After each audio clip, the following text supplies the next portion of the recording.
ওই যে ওইখানে ঠাকুর বসে আছেন, প্রণাম করেছিস? একটু মুচকি হাসি দিয়ে আমার এক বান্ধবীর ছোট্ট বোনকে তিনি জিজ্ঞাসা করলেন। ওরা নতুন দীক্ষা নিয়েছে। আমার বান্ধবীর মা তাকে গৌহাটি মন্দিরের অমরধামের ব্যালকনিতে দেখেন। আমাকে আন্টি বলল ওদেরকে নিয়ে যেতে তার কাছে। আন্টির যখন ইচ্ছা হয়েছে নিয়ে গেলাম। ছোট্ট বোনটির বয়স তখন 8-9 বছর। তার সামনে থেকে আসছে না, একটু একটু মিষ্টি দুষ্টুমি করছে। এই, তোর আমাকে ভালো লেগেছে, মজার একটা মানুষ পেলি এমন মনে হচ্ছে না? বাচ্চা মেয়েটি সম্মতি জানিয়ে মাথা নাড়ায়। এই যে মজার মানুষটাকে কিন্তু ঠাকুরের জন্য পেয়েছিস। এখন থেকে যাই ভালো লাগবে ঠাকুরকে গিয়ে বলবি, ঠাকুর তোমার জন্য সব পেয়েছি, এটা বলে প্রণাম করবি। একদিন দুপুরে প্রচণ্ড রোদ্দুর, জুন মাস। ব্যালকনিতে তিনি বসে আছেন, আমি সাইডে তার নিচে বসা, যদি কোনো কাজে কোনো দরকারে লাগতে পারি। একের পর এক মানুষ আসছে নানান বিষয়ে তার পরামর্শ নিতে। একটি মেয়ে এসেছে, চোখগুলো কেঁদে কেঁদে ফুলে গেছে ওর। তিনি দেখে জিজ্ঞেস করছেন, কি হয়েছে বল। ও জানালো গত রাতে ওর মা বাবার একটা অ্যাক্সিডেন্ট হয়েছে, দুজনেই খুব আহত, এখন হাসপাতালে। আমি জানি না দাদা কি করব। যে খবর পেয়েছি আপনি এখানে এসেছেন, আমি আপনার কাছে ছুটে এসেছি। কেউ একজন মেয়েটিকে বলল তাড়াতাড়ি বলতে, অনেক সময় চলে যাচ্ছে, পেছনে আরো মানুষ। তিনি ওই দাদাকে ডেকে গম্ভীর হয়ে বললেন, শোনেন, মানুষের কথা শোনার ধৈর্য রাখতে হয়, ওর সিচুয়েশনটা বোঝার চেষ্টা করেন। মানুষকে না বুঝতে পারলে ঠাকুরের কাজ আমরা করতে পারবো না।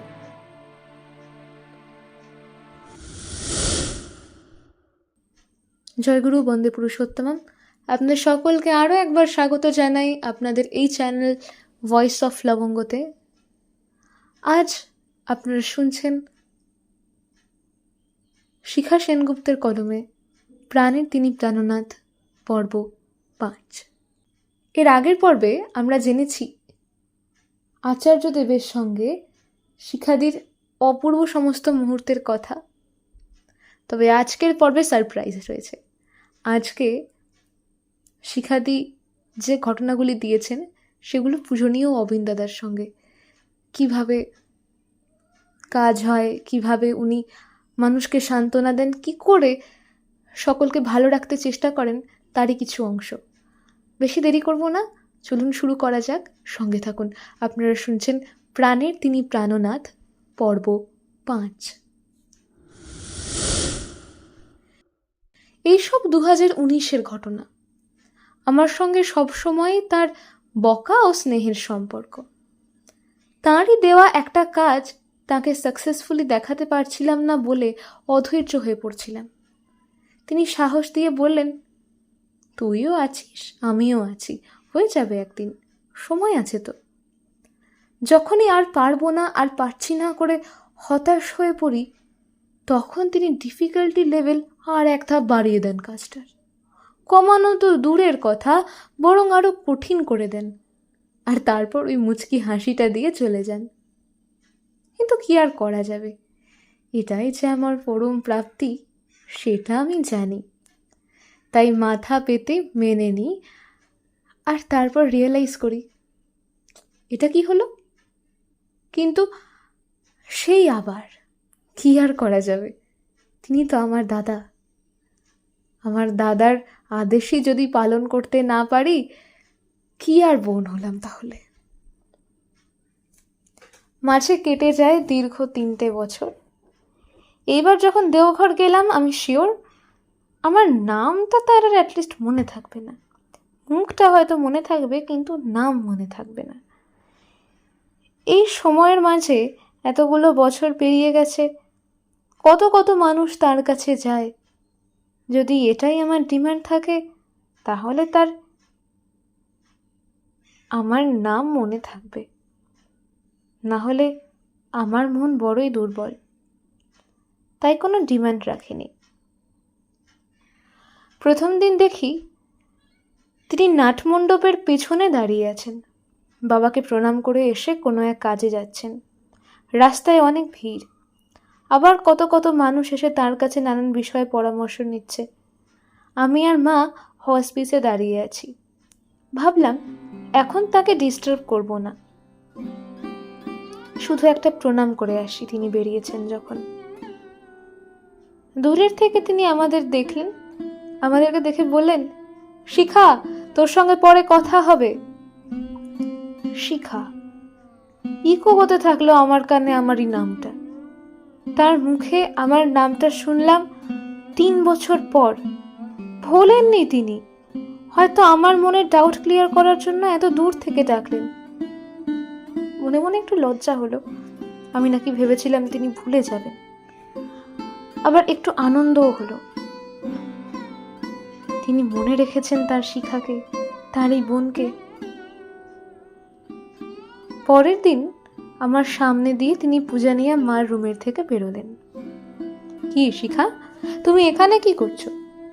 একটু মুচকি মুচকি হাসি। আমি নিতান্তই, তিনি তুমি ডাকলে অভিমান করি, রাগ করি, মনে হয় আমি পর। আর এটা দেখে তিনি নিতান্তই আমার সঙ্গে এমন করেন। তারপর আবার হেসে জিজ্ঞাসা করলেন, তুই এখানে দেওঘরে কি করছিস? যাক, তুইতে ফিরে এলেন তিনি। বললাম, এমনি এসেছি দাদা, ঘরে থাকতে আর ভালো লাগছিল না। মাকে একদিন তিনি সৌম্য সুন্দর কণ্ঠে বললেন, আপনার খোঁজ আমি রেখেছি। এর আগে যখনই মামা গেছিল, তিনি আমার মার কথা, মার শরীরের কথা জিজ্ঞেস করে প্রত্যেকবার মাথা নাড়িয়েছেন, বলেছেন ভালো হয়ে যাবে। একদিন তাকে তার দেওয়া কাজটার কথা বললাম। তুই রাত 9:45 পর্যন্ত আছিস, আমি তখন ফিলান্থ্রপির থেকে বের হব, তখন এটা নিয়ে কথা বলবো। তিনি ওই সময়ই বের হলেন। একটা মা কেঁদে কেঁদে তার কাছে গেছে সন্তানের জন্য। ওনার সন্তান মারা গেছে। তখন রাত 10:30 বাজে। তিনি তখনও ওনাকে সান্ত্বনা দিচ্ছেন, অভয় দিচ্ছেন। 10:45 হয়ে গেছে, তবুও তিনি মানুষের সঙ্গে কথা বলছেন ওই একই এনার্জি নিয়ে, একই স্বস্তি নিয়ে। রাত 11টা বাজে তখন। আমায় বললেন, শিখা, তোরটা আমি দেখব, দেখে পরে তোকে বলবো, বুঝিস তো দেখ। আমাকে তিনি ওই মাটির দিকে দেখিয়ে বললেন। আমি বললাম, হ্যাঁ দাদা, বুঝি। আপনি খেয়েছেন? না না, খেতে খেতে তো রোজ রাত 10:15 বাজেই। আমি তার শরীর নিয়ে একটু হলেও চিন্তা করি। কি করবি বল? আবার ওই অসংখ্য মানুষগুলোকে আমায় দেখিয়ে এটা বলে তিনি চলে গেলেন। একদিন দুপুরে আমি নাটমণ্ডপের সামনে বসে আছি, একটু একটু কান্না। তার সঙ্গে ওই রাতের পরে আর কথা হয়নি। সামনেই ফিরে আসার দিন চলে আসছে। তার কি ইচ্ছা আমি জানবো কি করে? আবার হতাশ হয়ে পড়লাম। শ্রদ্ধেয় গোড়াদা আমার বাবার মানে আচার্যদেবের আদেশ করা এক লেখার বিষয় নিয়ে কথা বলতে ডাকলেন। দূরের থেকেই জিজ্ঞাসা করছেন, রোদ লাগছে না? হায় রে, আমার মন খারাপের তীব্রতা! কাঁদতে কাঁদতে এটাই দেখিনি যে কত রোদ। উঠতে উঠতে দেখি আমার সামনে বেশ অনেকজন মানুষ দাঁড়িয়ে আমাকে দেখছি। ব্যাপারটা বুঝছি না, কি হলো? আমি কেঁদে কেটে বাংলার 5-এর মতো মুখটা করে বসে আছি, ওরা দেখছে কেন? সাইডে তাকাতেই দেখি তিনি আমাকে চুপ করে দেখছেন আর হাসছেন। হেঁটে গিয়ে আবার ব্যাক করলেন। আমার সামনে এসে বললেন, শিখা, আর একটু বাকি আছে। আমি যখন বসবো তুই আসবি, আমি বুঝিয়ে দেব। এটা বলে হেসে হেসে তিনি আবার চলে গেলেন। আমি থমকে দাঁড়িয়ে আছি। আমি এদিকে কান্না করছিলাম, আর ওদিকে কখন তিনি আসলেন, আমার ওই মুখে মুচকি মুচকি হেসে তাকিয়ে থাকলেন, আর যেই চোখে পড়ল কাজের কথা বলে চলে গেলেন। একদিন সন্ধেবেলায় গেলাম। কাউকে রাশিয়ান রেভলিউশনের কথা জিজ্ঞেস করছেন, কাউকে ইন্ডিয়ান পলিটিক্সের ব্যাপারে জিজ্ঞাসা করছেন, কাউকে বলছেন এমবিএ কীভাবে করতে হয়, কাউকে ইউপিএসসি প্রিপারেশন কীভাবে করতে হয় দেখাচ্ছেন। একজন নতুন দীক্ষিত হঠাৎ তার জুতো ছুঁয়ে প্রণাম করলো। মানুষ হাউ হাউ করে ওকে ভয় খাইয়ে দিল, বুঝতে পারল না।